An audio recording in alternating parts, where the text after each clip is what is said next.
यह सती कथा है इस सृष्टि की सबसे पहली अमर प्रेम कथा। यह कथा है एक पिता, एक पुत्री और उसके सुहाग की। यह कथा है प्रेम, त्याग, अभिमान और विषाद की, जहां नियति के हवाले से घटा कुछ ऐसा प्रसंग कि जिसने स्वयं देवादिदेव महादेव को भी प्रेम और वियोग की अग्नि में जलने पर विवश कर दिया। तो हुआ कुछ ऐसा कि राजा दक्ष थे सती के पिता और सती थी शिव की पत्नी। पर्वत कैलाश था शिव का पता, जहां धुन में वो रहते अपनी। राजा दक्ष थे खफा सती से, उसे भोलेनाथ ना भाते। कहते खाल शेर की ओढ़े फिरता, सांप गले लटका के। और भी तो थे देवता जग में, तून से ब्याह रचाती। महलों को ठोकर मार चली, तुझे बर्फ गुफा की भांति।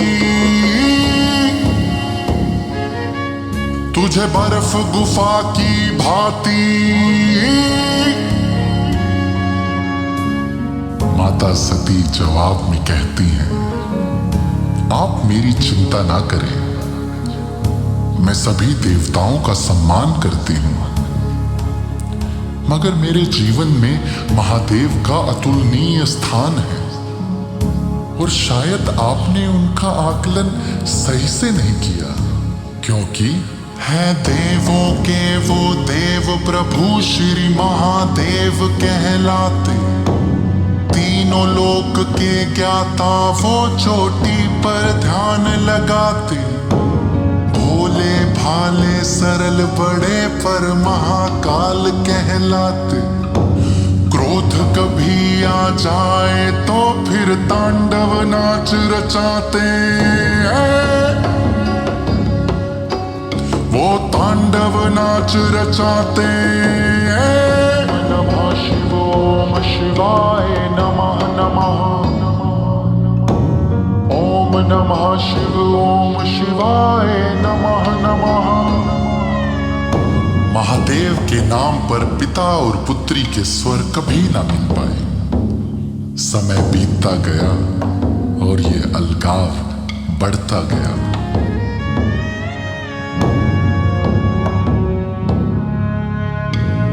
एक बार की बात, दक्ष ने महायज्ञ बिठवाया। सभी देव आमंत्रित थे, शिव सती को ना बुलवाया। बात सती तक जब ये पहुंची, क्रोध उसे बड़ा आया। जा पहुंची शंभू के पास, जा मसला उनको बताया। देखिए ना महादेव, पिताजी ने महायज्ञ रखवाया और हमें बुलाया ही नहीं। महादेव ने उनकी बात सुनी और बोले, आप यूं ही गुस्सा ना हो प्रिय। क्या है कि मुझे ना किसी यज्ञ में रुचि है, मैं इन बातों से ऊपर। युगन युगन से योगी हूं मैं, योग में बैठा बेहतर। पिता को अपने तुम ही जानो, जाकर उनसे पूछो। देखो पर क्रोधित ना होना, जल्दी वापस लौटो। तुम जल्दी वापस लौटो।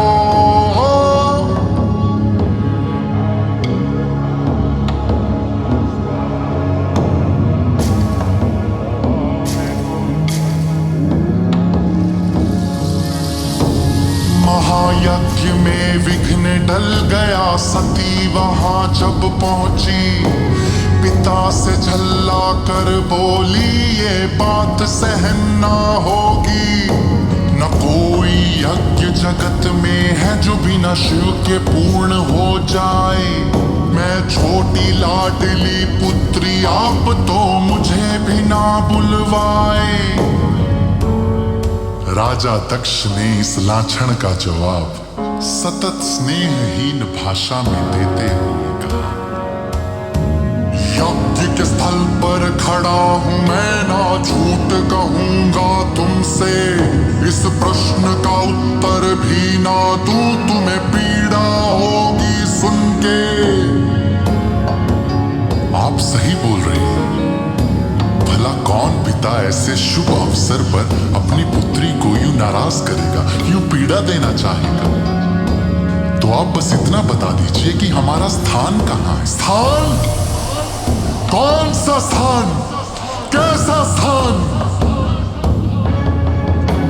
स्थान उन्हीं का होता है जो स्थान के होते लायक। लाख कहीं ना एक सुनी तुम पुत्री हो ना लायक। पिता की गरिमा ना जानी मैं क्यों तुम्हें पुत्री जानूं। अनपढ़ अशिष्ट संग रहती हो मैं तुम्हें भी वैसा मानूं। यूं तो वहां सभी देवतागण उपस्थित थे, मगर बीच में कोई ना आया। सब मौन होकर सुनते रहे और राजा दक्ष बोले, है निर्धन निर्लज पाखंडी जिसे महादेव तुम कहती। बस अपमान के बोल जो तुमने बोले वापस ना कभी होंगे। अभिमान लघु बड़े रिश्ते हैं निभते ना तुमसे होंगे। पति की मान मर्यादा पर मैं न्योछावर हो जाऊं।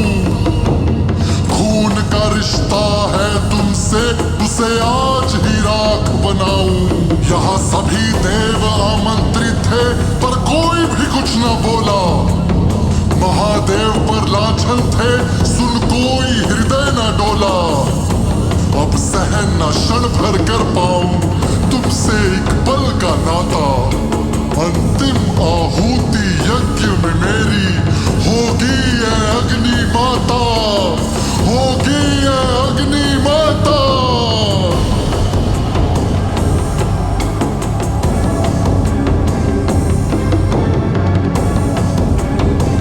ये कहकर सती हवन कुंड में बैठ पावन अग्नि में अपना देह त्याग कर देती है। और जब ये बात महादेव को जाकर पता चलती है तो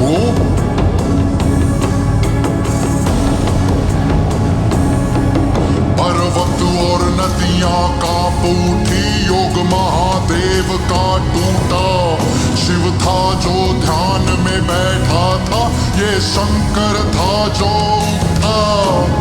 उठा तो उठकर क्षण भर में ही दक्ष की नगरी पहुंचा। आंखें लाल जटाएं फैली त्रिशूल हवा में ऊंचा। लाशों का अंबार लगा हुई राख दक्ष की सेना।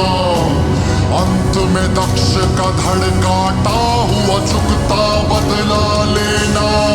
अभिमान की नियति मौत बनी था खून हवा में उछला। महादेव ने ऊंची आह भरी संग नाम सती का निकला।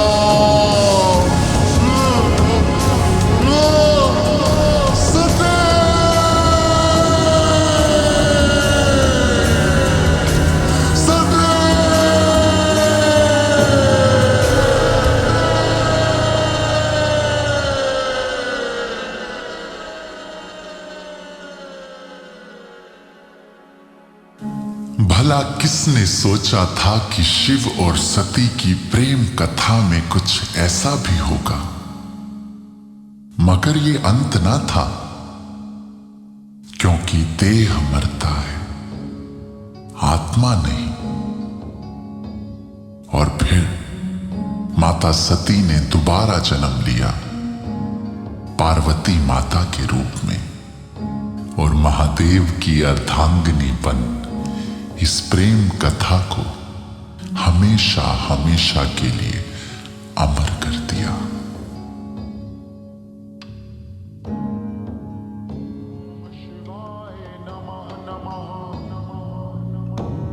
ओम नमः शिव ओम शिवाय नमः नमः ओम शिवाय नमः नमः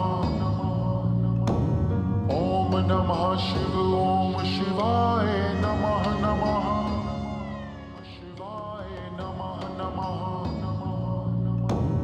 ओम नमः शिव ओम शिवाय